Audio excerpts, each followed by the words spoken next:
வயிறு உப்புசத்துக்கு காரணம் அப்படின்னு சொல்லி பார்த்தீங்கன்னா, எல்லாமே ஒரு இன்டைஜஷனால வரக்கூடியது தான்.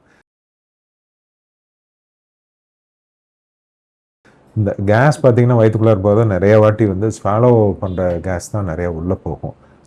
அதுக்கப்புறம் பார்த்தீங்கன்னா, இந்த இன்டைஜஷனாலேயும் கேஸஸ் வரும். கேஸ் அண்ட் ப்ளோட்டிங் பார்த்தீங்கன்னா, நெறையா ஃபேட்டி ஃபுட் சாப்பிட்றது, நமக்கு சம்டைம்ஸ் வந்து பார்த்தீங்க அப்படின்னா, இந்த கேல் ஸ்டோன்ஸ் இருக்கிறது. அப்புறம் நெறைய பேருக்கு பார்த்தீங்கன்னா அப்படின்னா, ஸ்மால் இன்டெஸ்டைன்ல சிறுகுடல் பகுதிகள்ல தொந்தரவுகள் இருக்கும். இந்த சரியான அளவு பார்த்தீங்கன்னா, அந்த உணவ வந்து டைஜஸ்ட் பண்ணக்கூடிய இந்த என்சைம்ஸ் கம்மியா இருக்கும். பை பர்த் கம்மியாகலாம், இல்ல நெறைய வியாதிகள்னால கம்மியாகலாம், இல்ல தப்பான உணவு பழக்கங்கள்னால கம்மியாகலாம். அந்த மாரி சிச்சுவேஷன்ஸ்ல தான் பார்த்தீங்க அப்படின்னா, இந்த இன்டைஜஷனால கேஸ் அண்ட் ப்ளோட்டிங் இருக்கும். இன்னைக்கு ஸ்ட்ரெஸ்னாலயுமே பார்த்தீங்க அப்படின்னா, இந்த சிம்ப்டம்ஸ் வருது. கேஸ் அண்ட் ப்ளோட்டிங் நெறைய பேஷண்ட்ஸ்க்கு நம்ம பார்க்குறோம். நம்ம வந்து நமக்கு தகுந்த அளவு அதாவது நம்மளால சுமக்கக்கூடிய சுமைய சுமந்தோம் அப்படின்னா நல்லாயிருக்கும்.